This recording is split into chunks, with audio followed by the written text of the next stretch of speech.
Debbie Clack, and I'm here on Wakeling Street between Large Street and Rutland Street in historic Frankfurt in front of the Frankford War Memorial. It's hard to talk about the War Memorial without including the two fields behind it. In 1915, Mr. Lucas, head of the Fathers Alumni in Frankfurt High, had their eye on the 7-acre plot of ground, and they wanted a community field. They knew that with the new high school, the children are going to be needing a place to practice their sports and even doing the home games here. It took 2 years to convince the city. The city kept saying, we have no money. They knew it wouldn't be feasible to buy this 7-acre plot of ground. So they finally had a meeting in March 1917. They filled Frankfurt High's auditorium. They invited Mayor Moore, and he came. They convinced Mayor Moore that they need this plot of ground for the children and the community.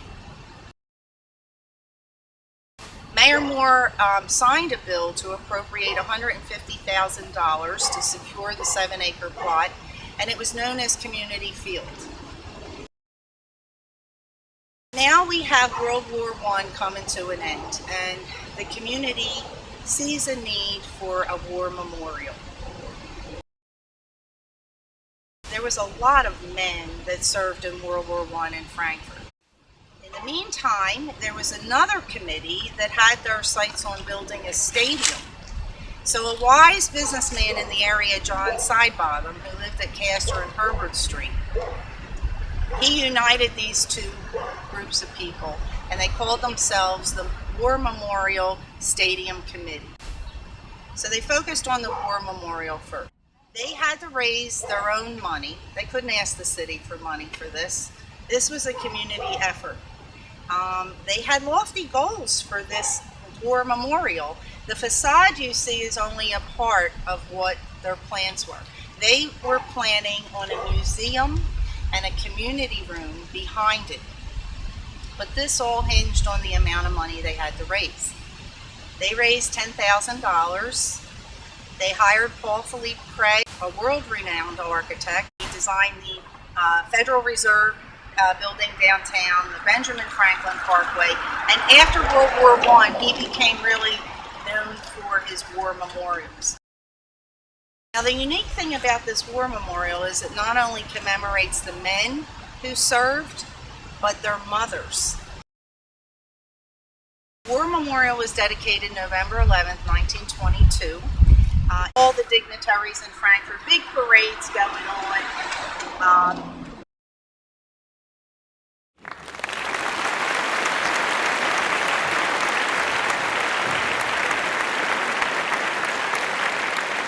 It was the end of the Grand L celebration here. It was an appropriate ending because William Horn was our councilman.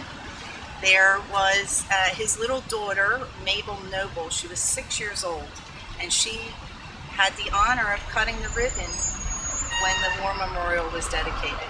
The Stadium Committee went on with their work after the War Memorial was dedicated, and the city appropriated $30,000 for this effort, but they had to raise more.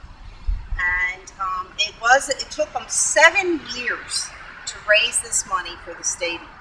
In 2012, it will mark the 90th anniversary from the dedication of this Frankfurt War Memorial.